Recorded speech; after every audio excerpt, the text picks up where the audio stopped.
Oven વગર પણ આપણે ઘરે એકદમ સેમ ટુ સેમ બાર જેવી ગાર્લિક બ્રેડ ઘરે પણ બનાવી શકીએ છીએ. એ બી સેમ બાર જેવી ક્રિસ્પી પણ બને છે અને સેમ બાર જેવું ટેક્સચર પણ આવે છે.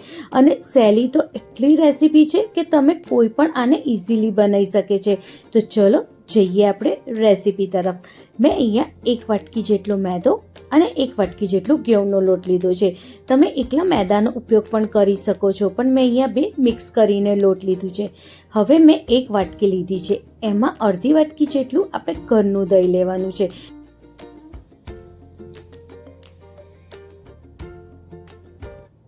હવે મેં અહીંયા 2 ચમચી જેટલી ખાંડ એડ કરી છે. 1 ચમચી જેટલું મીઠું લીધું છે. 1 ચમચી જેટલું પિઝા સિઝનિંગ અને જે ઘરની ચમચી આવે છે કંઈક આવી રીતની, એનો ઉપયોગ મેં કર્યો છે. મેં જે ઘરની 2 જાતની ચમચી આવે, મોટી અને નાની ચમચીનો ઉપયોગ કર્યો છે. 1 ચમચી જેટલું બેકિંગ પાવડર નાખવાનું છે. અમે આમાં ઈનોનો ઉપયોગ ના કરતા, બેકિંગ સોડા અને બેકિંગ પાવડરનો જ ઉપયોગ કરવાનો છે. 1 ચમચી જેટલું બેકિંગ પાવડર અને 1 ચમચીનું માપથી 1/4 ચમચી જેટલું બેકિંગ સોડા લેવાની છે. હવે બધાને આપણે સરસ રીતે મિક્સ કરી દેવાનું છે. એકદમ સરસ રીતે મિક્સ કરવાનું છે, જેથી એની અંદર સરસ જાગ આવે. જેવી રીતે સરસ રીતે મિક્સ થઈ જાય તરત જ આપણે એને લોટમાં એડ કરી દેવાનું છે.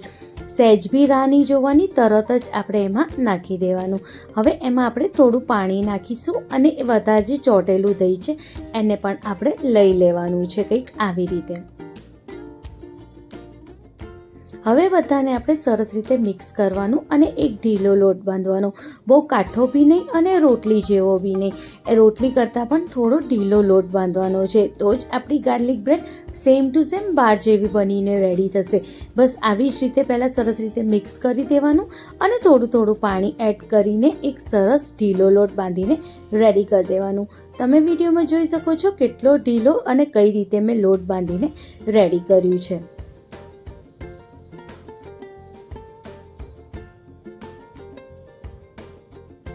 બસ આવો જ ઢીલો અને સરસ લોટ બાંધીને આપણે રેડી કરી દેવાનું છે. હવે આપણે પ્લેટફોર્મ ઉપર થોડું તેલ લગાવવાનું અને એ લોટને આવી રીતે આપણે મસળવાનું છે.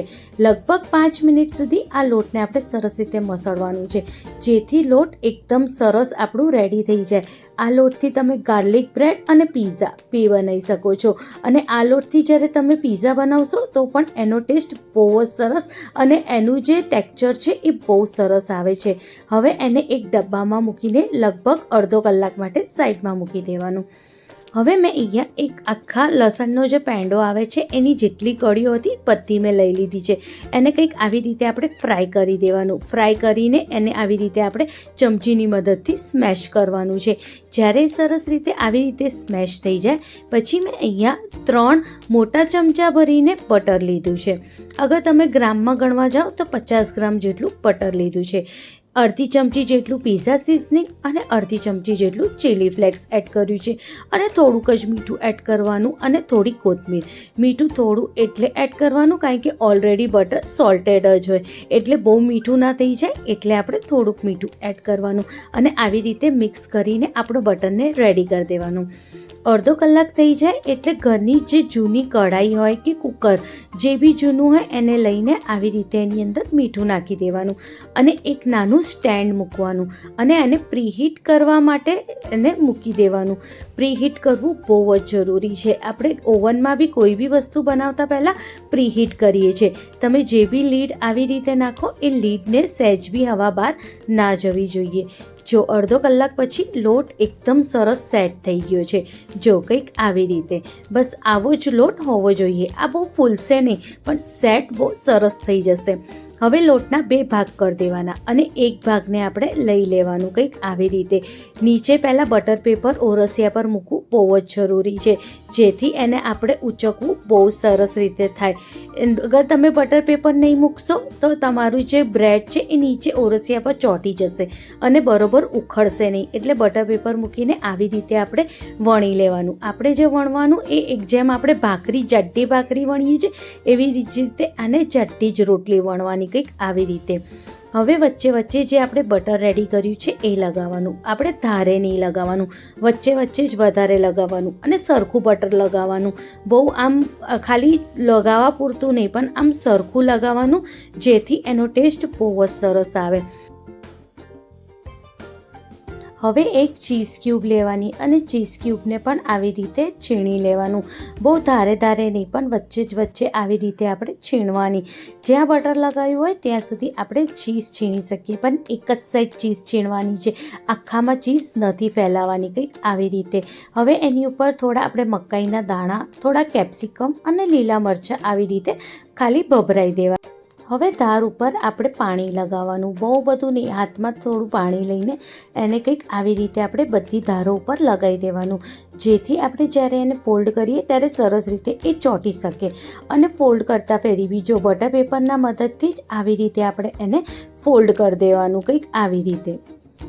એટલે જ મેં બટર પેપર આપણે નીચે મૂકીએ કે આસાનીથી આપણે એને અલટ-પુલટ કરી શકીએ. બસ આવી જ રીતે એને દબાઈ દેવાનું ચારે બાજુથી, જેથી જે ચીઝ છે એ ઓગળીને બહાર ના નીકળે.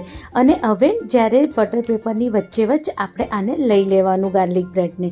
બસ આવી જ રીતે જ્યારે આવી રીતે સરસ રીતે ચોંટી જાય પછી આપણે ફરીથી આની ઉપર બટર લગાવવાનું અને આ ફેરી પણ બટર આપણે સરખું લગાવવાનું.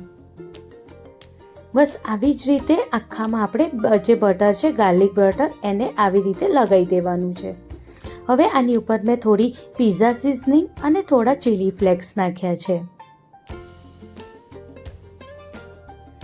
હવે આની ઉપર આપણે ખાલી કાપા કરવાના જ છે, આપણે આખા કાપા નથી કરી દેવાના, બસ આવી રીતે કાપા મૂકવાના છે, જેમ બહાર ગાર્લિક બ્રેડમાં હોય છે બસ આવી જ રીતે આપણે કાપા મૂકી દેવાના. હવે કંઈક આવી રીતે જે કુકરમાં કે કઢાઈમાં તમારે જેમાં જે સેટ થતી હોય કાણાવાળી જાળી લઈ લેવાની અને એની ઉપર આવી રીતે ગાર્લિક બ્રેડ બટર પેપર સાથે જ મૂકી દેવાનું, કંઈક આવી રીતે. હવે એ કઢાઈમાં જ આપણે ડાયરેક્ટ મૂકી દેવાની, એ ડીશ સાથે ગાર્લિક બ્રેડ મૂકી દેવાની, કંઈક આવી રીતે. અને લગભગ 20થી 25 મિનિટ માટે આપણે મીડિયમ ફ્લેમ ઉપર એને સરસ રીતે બેક થવા દેવાનું છે. 20થી 25 મિનિટમાં જ એકદમ સરસ રીતે આ બેક થઈને રેડી થઈ જાય છે. જો તમે જોઈ શકો છો ગાર્લિક બ્રેડ કેટલી ફૂલી પણ છે અને કેટલી સરસ બેક પણ થઈ ગઈ છે. 20 મિનિટ થાય એટલે આપણે ચેક કરતા રહેવાનું. 20થી 25 મિનિટ પણ થઈ શકે અને 30 મિનિટ પણ થઈ શકે, એ ડિપેન્ડ છે તમારા ગેસના તાપમાન ઉપર. બસ આવી જ રીતે હવે એની ઉપર થોડું આપણે ગાર્લિક બટર લગાવી દેવાનું અને એને બહાર કાઢી લેવાનું ઠંડુ કરવા માટે. સહેજ ઠંડુ થાય એટલે આપણે સર્વિંગ ડિશમાં લઈ લેવાનું, કંઈક આવી રીતે. જો કંઈક કેટલી સરસ ગાર્લિક બ્રેડ બનીને રેડી થઈ ગઈ છે. આ garlic bread same to same બહાર જેવી જ લાગે છે, એનું જે પાછળ બાજુ પણ એકદમ સરસ રીતે શેકાઈ ગઈ છે. હવે તમે એને પીસીસમાં કટ કરી દેજો, કંઈક આવી જ રીતે. જેવી રીતે આપણે કાપા મૂક્યા છે બસ એ જ કાપા પ્રમાણે આપણે એને કટ કરી દેવાનું છે. જો તમે જોઈ શકો છો કેટલી સરસ ગાર્લિક બ્રેડ રેડી થઈ છે, અંદરથી એકદમ ચીઝી પણ લાગે છે અને ખાવામાં એકદમ સરસ. આ ઉનાળામાં તમારા છોકરાઓ માટે વેકેશનમાં આ રેસીપી જરૂરથી ટ્રાય કરજો. તમને ગમે તો એને લાઇક, શેર, કમેન્ટ કરવાનું ના ભૂલતા અને તમારા દોસ્તો સાથે પણ જરૂરથી શેર કરજો. મળીએ નવી રેસીપી સાથે. Thank you.